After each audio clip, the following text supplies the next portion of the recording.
Good evening my dear friends. आज के इस वीडियो में हम डिस्कस करने वाले हैं मदर ऑफ 1084 जो कि महाश्वेता देवी ने लिखा है।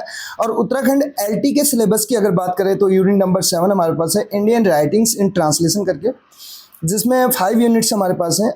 पहली यूनिट जो है सादत हसन मांटो तोबा तेग सिंह, जिसपे जल्द ही आपको हमने कहा है कि वीडियोज आपको यहाँ पे देखने को मिलेगी, एमसीक्यूज भी देखने को मिलेंगे।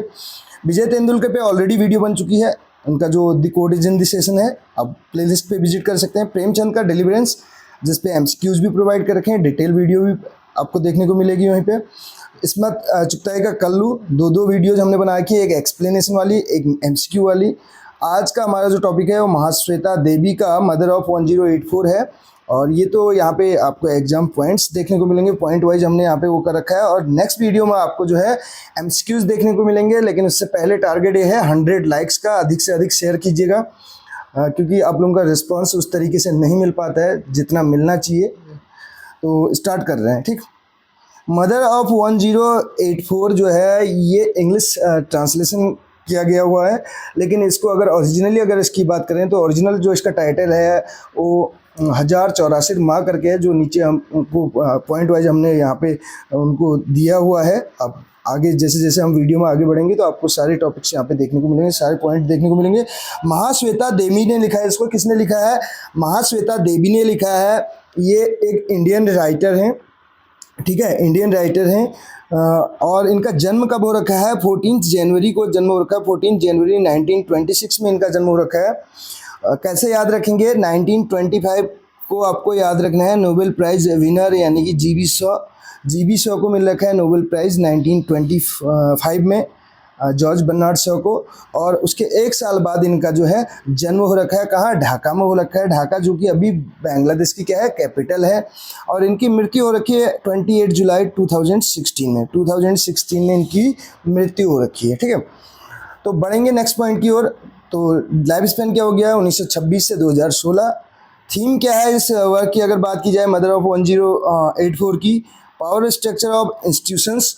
ये अब बात करें ट्रॉमा ऑफ अ मदर, यानी कि मदर की कॉम्प्लेक्सिटीज के बारे में इसमें बताया गया है। ट्रॉमा का मतलब होता है ग्रेट शॉक, एक बहुत बड़ा झटका, ठीक है, या बहुत बड़ा दुख, जिसको हम बोल सकते हैं सैडनेस। नेक्स्ट पॉइंट देखिए, अगला पॉइंट हमारे पास क्या है, एक एक पॉइंट करके हम यहाँ पे कवर करते हुए चलेंगे। और जो आपकी जो प्रॉब्लम रहती है, लास्ट वीडियो में भी मैं देख रहा था, क्वालिटी को लेके इसकी, तो आप उसको बढ़ा सकते हैं क्वालिटी, ठीक है। अगर आपको धुंधला दिखाई देता है तो हो सकता है आपके फ़ोन में दिक्कत हो, तो उसकी क्वालिटी आप बढ़ा लीजिएगा, आपको स्पष्ट दिखाई देगा, ऐसी कोई प्रॉब्लम रहती नहीं है, ठीक है। वॉइस से रिलेटेड रहती है तो हम जो है दूसरे मोबाइल से रिकॉर्ड करते हैं।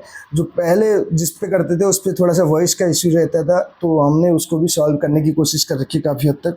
अब देखिए इसमें 1084 माह करके ये जो है बंगाली में लिखा गया है ओरिजिनली। और जो ये पब्लिश है कब हो रखा है? Is a 1974 Bengali novel written. अब क्या है इसका जॉनरा, क्या है? नोवेल है ये, नोवेल यानी कि उपन्यास है, और रिटन हो रखा है, ठीक है, 1974 ये है इसकी date. Written by Ramon Magsaysay award winner. तो इनको महाश्वेता देवी जो है, इनको कौन सा अवार्ड मिल रखा है? रेमन मैग्सेसे अवार्ड भी इनको मिला हुआ है। It was written in 1974। कब लिखा गया? 1974। ऑन द बैकडोर, बैकड्रॉप है, बैकडोर नहीं है, बैकड्रॉप। किसके बैकड्रॉप पे लिखा गया है? The naxalite revolution. नक्सलवादी जो बोलते हैं ना आंदोलन, या नक्सलाइट रिवॉल्यूशन का मतलब है क्रांति से मतलब है। इन दी 70s का मतलब है 1970s के डिकेड में। तो आपको पता है नक्सलाइट जो रिवॉल्यूशन था ये कब हुआ था? 1967 के आसपास हुआ था, तो 1970s तब देखा यहाँ पे। महाश्वेता देवी वॉज एन इंडियन राइटर, एक इंडियन राइटर हैं जो कि किस में लिखती थी? बंगाली में। एंड एक्टिविस्ट, इसके साथ साथ एक एक्टिविस्ट भी रही है। अब जो मदर ऑफ 1084 है, इसमें कैरेक्टर्स कौन कौन हैं इनके बारे में बात कर लेते हैं। कैरेक्टर्स के बारे में अगर बात करें तो सुजाता करके है, इसमें प्रोटेगनिस्ट हैं सुजाता जो कि मदर हैं, ठीक है। तो मेन प्रोटेगनिस्ट हैं ये इसकी, और मॉडर्न स्ट्रॉन्ग मदर हैं, और बिलोंग किससे करती हैं? भद्रा लोग, upper middle class Calcutta family से बिलोंग करती हैं। इसके अलावा ब्राती जो है इनका यंगर जो है सन है, ठीक। Rebel and younger son of Sujata, younger son है सुजाता का, ठीक है। रेबल का मतलब होता है थोड़ा सा क्या होना, जैसे आपने पढ़ा होगा रेबल वर्ड, रेबल क्या होता है, जैसे जो चीज़ आप करने के लिए कहते हैं ना उसका ठीक अपोजिट करता है, ठीक है, तो उसको बोला जाता है। एक रेबेलियन उसको भी बोला जाता है जैसे क्रांतिकारी होता है, ठीक। इसके अलावा दिव्यनाथ जो हैं ये हस्बैंड हैं किसके, सुजाता के, और ब्राती के क्या है, फादर हैं, फादर ऑफ ब्राती दिव्यनाथ बोल सकते हैं। चार्टेड अकाउंटेंट हैं, husband of Sujata, seen as a same type of people against whom Brati fought, यानी कि उसी टाइप के लोगों जैसे हैं जिन लोगों से ब्राती क्या करता है, लड़ता है, लड़ता है यानी कि किस मूवमेंट में शामिल होता है, किस रिवॉल्यूशन में शामिल होता है। नेक्स्ट स्लाइड, कौन शामिल होता है, ब्राती की हम बात कर रहे हैं, ठीक है। तो टिपिकल मिडिल क्लास मैन हैं ये। और इसके अलावा नंदिनी की बात करें तो ये गर्लफ्रेंड है किसकी, ब्राती की, बिलेवेड है किसकी, ब्राती, जो कि यंगर सन है इसका। और इसके अलावा निपा एंड तुली जो हैं टू डॉटर्स ऑफ सुजाता, दो लड़कियां हैं, दो बेटियां हैं किसकी, सुजाता की। ज्योति एल्डर ब्रदर ऑफ ब्राती। अब ध्यान दीजिएगा जो सुजाता है, सुजाता के कितने यहाँ पे चिल्ड्रन होते हैं, 4 चिल्ड्रन होते हैं। कितने चिल्ड्रन होते हैं, 4 चिल्ड्रन होते हैं, जिसमें से 2 तो सन है। सन कौन कौन है, ज्योति और इसके अलावा ब्राती। ज्योति बड़ा वाला है और ब्राती छोटा बेटा है, ठीक है। और निपा और तुली जो हैं ये 2 डॉटर हैं, 2 बेटियां हैं इनकी। तो 4 बच्चे होते हैं इनके किसके, सुजाता के। बढ़ेंगे अगले पॉइंट की ओर। अब देखिए टाइटल के बारे में तो आपको पता होगा ही, मदर ऑफ 1084 जो है ये किस पे बेस्ड है, ये टाइटल किस पे आधारित है, ये टाइटल आधारित है एक कॉप्स पे, जो एक डेड बॉडी को जो एक नंबर दिया जाता है, ठीक है, जो नंबर दिया जाता है वो नंबर है ये 1084 करके। और वो डेड बॉडी किसकी होती है, वो कॉप्स किसका होता है, ब्राती करके, जो यंगर सन है किसका, सुजाता का। ये नेक्स्ट स्लाइड उसमें जो रिवॉल्यूशन है उसमें शामिल हो जाता है, जो बाद में ब्रूटली जिसको क्या किया जाता है, मार दिया जाता है। इस बारे में आपने पढ़ा भी होगा, स्टोरी सुनी होगी, आगे भी हमने ले रखा है थोड़ा सा शॉर्ट में एक प्लॉट इसका, तो उसको भी हम डिस्कस करेंगे। बढ़ते हैं आगे। देखिए जो यहाँ पे महाश्वेता देवी हैं, उनको जो अवार्ड मिले हैं उनके बारे में हमने बना रखा है। 1979 में इनको मिला है साहित्य अकेडमी। 1979 में इनको क्या मिला है, साहित्य अकेडमी मिला है, और किस में, बंगाली में। और इसके अलावा किसके लिए मिला है, देखिए ये है अर्न्यार अधिकार करके है, नोबेल, ठीक, इसके लिए मिला हुआ है, अर्न्यार नोबेल करके है, ठीक। नेक्स्ट अगर पॉइंट की ओर बढ़े, नेक्स्ट पॉइंट क्या है हमारे पास, आप देख सकते हैं पद्मश्री मिल रखा है इनको, पद्मश्री फॉर सोशल वर्क। किसके लिए मिला है, पद्मश्री सोशल वर्क के लिए मिला है इनको। और वो कब मिल रखा है, पद्मश्री 1986 में मिला है। इसके साथ साथ अगर बात करें नेक्स्ट पॉइंट की ओर बढ़े, 1996 में इनको क्या मिला है, ज्ञानपीठ अवार्ड मिल रखा है, जिसको इंग्लिश में ज्ञानपीठ लिखा है, हिंदी में ज्ञानपीठ अवार्ड बोलते हैं, ठीक है। For this book which she received from, जो इन्होंने रिसीव किया किससे, साउथ अफ्रीकन फ्रीडम फाइटर जो थे and president Nelson Mandela, Nelson Rolihlahla Mandela करके, a long walk to freedom करके आपने पढ़ा होगा, क्लास 10th में है, ठीक। तो first black president of south Africa है नेल्सन रोली लाला मंडेला करके। इनकी पार्टी का नाम अफ्रीकन नेशनल कांग्रेस करके है। ये सारे पॉइंट्स हमने जब एनसीईआरटी डिस्कस कर रहे थे उस टाइम वो किया था। 1997 में इनको रेमन मैग्सेसे अवार्ड मिल रखा है। और इसके साथ साथ journalism, literature and creative communication art के लिए मिल रखा है, लिटरेचर एंड है, ठीक है, दोनों यहाँ पे वर्ड एक साथ ज्वाइन हो गए। 2006 में इनको मिल रखा है पद्म विभूषण मिल रखा है, पद्म विभूषण मिल रखा है, the second highest civilian award from the government of India. इसके अलावा 2007 में इनको सार्क लिटरेरी अवार्ड मिला हुआ है। 2009 की अगर बात की जाए तो shortlisted for the Man Booker International Prize और nominated for Nobel Prize for literature. और इसके साथ साथ ये नॉमिनेट भी हो रखे हैं किसके लिए, नोबेल प्राइज के लिए, कब, 2012 में नॉमिनेट हुए थे, ठीक है। तो ये मेन अवार्ड्स के बारे में हमने बात कर ली। अब बढ़ेंगे अगले की पॉइंट्स ऑफ दी स्टोरी हमने लिखा है। तो मेन पॉइंट्स क्या है इस स्टोरी से रिलेटेड। ओरिजिनल टाइटल इसका जो है 1084 माह है, मदर ऑफ 1084 का। जो कि बंगाली में रिटन है। लैंग्वेज क्या है? बंगाली है। ट्रांसलेट किसके द्वारा किया गया है? समीक बंदोपाध्याय के द्वारा। और पब्लिश कहाँ हुआ था? पब्लिश किसके द्वारा किया गया? सीगल बुक्स के द्वारा। और पब्लिश्ड इन 1974। जॉनरा इसका है नोवेल, ठीक है। इसकी राइटिंग स्टाइल क्या है? नोवेल है ये। और इसके साथ साथ अगला पॉइंट आप देखिए इसमें, नेक्स्ट पॉइंट क्या कहता है? Govind Nihalani made this novel to a film called 1084 की माँ इन 1998। इस पर फिल्म बनाई हुई थी गोविंद निहालनी करके, ठीक है। और नेक्स्ट पॉइंट की बात करें 1084 जो है की माँ यानी कि mother of 1084 won the national film award. ये नेशनल फिल्म अवार्ड भी जीत रखी है, best features film in Hindi. ये कुछ मेन पॉइंट्स थे।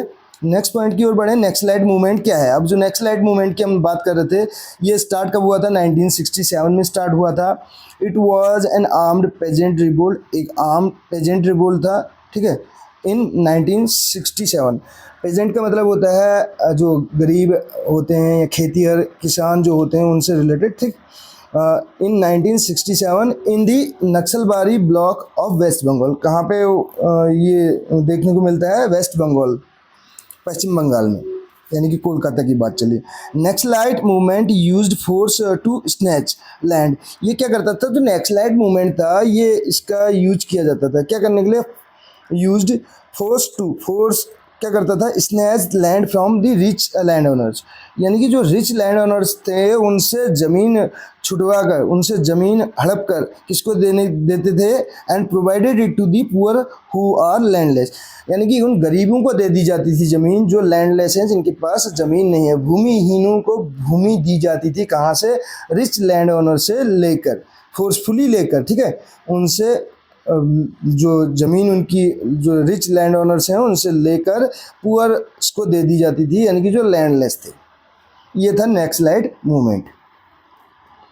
अब देखिए इसमें हम डिस्कस कर लेते हैं क्या है 1084 करके, ठीक है। इसके बारे में थोड़ा सा ज़्यादा नहीं है, 4-5 लाइन का हमने ले रखा है, ज़्यादा से ज़्यादा 7-8 लाइन होगा। 1084 मीन्स क्या है? Mother of 1084 is the story of a mother की है। मदर का नाम क्या है? सुजाता, हुज सन भ्राती, जिसका बेटा भ्राती है।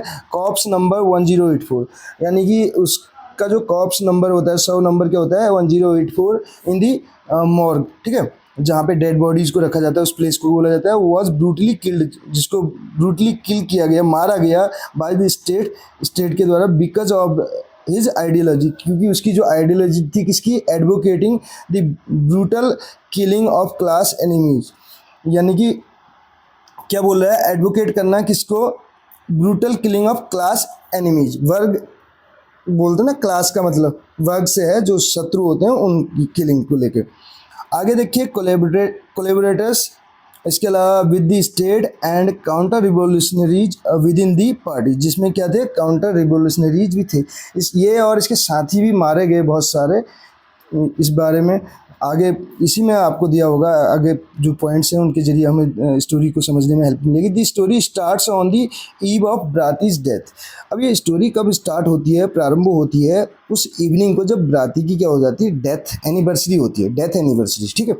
व्हेन सुजाता रिकलेक्ट्स, जब सुजाता रिकलेक्ट करती है, पुनः स्मरण करती है, याद करती है हर सन स्टार्टिंग, तो अपने सन को क्या करते हुए? स्टार्टिंग फ्रॉम हिज बर्थ, जब उसके जन्म से लेके उसके बारे में वो सोचती है ब्राती के।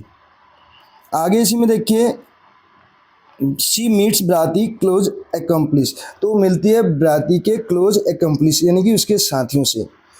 And tries to justify Brati's action, और जस्टिफाई करने की कोशिश करती है जो ब्राती के एक्शन थे उनको। एंड हिज रिवोल्यूशनरी मेंटलिटी, जो उसकी क्रांतिकारी जो मानसिकता थी उसको क्या करने की कोशिश करती है? सही साबित, जस्टिफाई करने की कोशिश करती है। आगे देखिए throughout the story she is portrayed as a strong women. पूरी कहानी के दौरान उसको कैसा दिखाया जाता है? एक स्ट्रॉन्ग वुमेन के रूप में, हु फॉट, जो लड़ी, अगेंस्ट दी ऑड्स, विषम परिस्थितियों से लड़ी, कहने का मतलब है। She is advise to forget her son, उसको सलाह दी जाती है अपने बेटे को भूलने की। एज पीपल लाइक हर सन, जैसे कि यानी कि लाइक हर सन उसका बेटा क्या हो, और व्हाट ऑफन कॉल्ड, जैसे अन्य लोगों की तरह जिनको क्या कहा जाता है? Cancerous growth of on the body of democracy, यानी कि कैंसरस ग्रोथ कहा जाता है किसकी बॉडी पे, बॉडी ऑफ डेमोक्रेसी, लोकतंत्र की अगर बात करें तो उसके लिए जो कैंसरस ग्रोथ है कहने का मतलब है। It's a story of a mother, एक मदर की स्टोरी है, as she relives years later the death of her son in the political upheaval। अब कुछ सालों बाद जब अगर बात करें उसके बेटे की जो डेथ है वो क्या बन जाती है, एक पॉलिटिकल अपहेबल बन जाती है, एक राजनीतिक मुद्दा बन जाती है, ठीक है। आगे देखिए, that left almost no home untouched, और एक ऐसा बोल सकते हैं, एक ऐसा उससे राजनीतिक विद्रोह या एक ऐसी राजनीतिक समस्या उत्पन्न हो जाती है जो जिससे कोई भी घर अछूता नहीं रहता कहने का मतलब है। 1084 माँ also portrays the other faces of human stories. 1084 माँ जो है उसमें पोर्ट्रेट किया जाता है अन्य फेसेस को भी ह्यूमन स्टोरीज की, that emanated from the restless, restless का मतलब है बेचैनी, political adventure of the vibrant Bengali youth. किसका दिखाया जाता है इसमें, बंगाली यूथ, जो बंगाली यूथ हैं उनके किसको दिखाया जाता है, पॉलिटिकल एडवेंचर्स को, रेस्टलेस पॉलिटिकल एडवेंचर को, which was ruthlessly quelled by the then Congress government, यानी कि जो रूथलेसली कहने का मतलब उस टाइम पे क्या किया गया था, code by the Congress government के द्वारा, अंटिल दी कम्युनिस्ट पार्टी डिस्प्लेस, जब तक कि कम्युनिस्ट पार्टी ने क्या नहीं किया, डिस्प्लेस नहीं किया उनको, and who then again themselves, और जिन्होंने बाद में क्या किया, रूथलेसली कोड दियर ओपोनेंट्स, अपने ओपोनेंट्स को भी क्या किया, बहुत ज़्यादा उनके साथ ज्यादती की कहने का मतलब है। दिस सेम बंगाली यूथ, जैसे कि किसने किया था, बंगाली यूथ ने किया था। ये यहाँ पे कुछ लाइनें दी थी 1084 मार से रिलेटेड लास्ट में, जिससे उम्मीद करता हूँ कुछ हद तक आपको जो है स्टोरी को समझने में हेल्प मिली होगी। तो मेन पॉइंट्स को हमने इस जो है वीडियो में कवर करने की कोशिश की, और इसमें कुछ ज़्यादा है नहीं, नक्सलाइट मूवमेंट से रिलेटेड है, जो कि भूमिहीनों को भूमि दी जाती है, किससे, जो रिच लैंड ओनर्स हैं उनसे छीन करके। तो इसमें कहीं ना कहीं बराती भी शामिल हो जाता है उस मूवमेंट में अपने फ्रेंड्स के साथ, और बाद में मारा जाता है, क्योंकि इनका जो है, जो इनका अपना एक प्लान था वो एक्सपोज हो जाता है, और जिसके बाद इन सबको मार दिया जाता है। तो उस डेड बॉडी को ही बाद में 1084 का नाम दिया जाता है, जिसको आइडेंटिफाई करने के लिए इसके पेरेंट्स को बुलाया जाता है। बाद में इसकी माँ जब जाती है तो उसी पे आधारित ये स्टोरी है, ठीक। और रही बात एमसीक्यूज़ की, तो नेक्स्ट वीडियो में हम एमसीक्यूज़ डिस्कस करेंगे। टोटली जितना चैप्टर पे हमने यहाँ पे पॉइंट्स कवर कर रखे हैं, इन पे बेस्ड सारे के सारे एमसीक्यूज़ वहाँ पे आपको मिलेंगे, और उम्मीद करता हूँ जो एमसीक्यूज़ होंगे उनसे आपको बेहतर जो है इस चैप्टर को समझने में हेल्प मिलेगी। Thank you so much.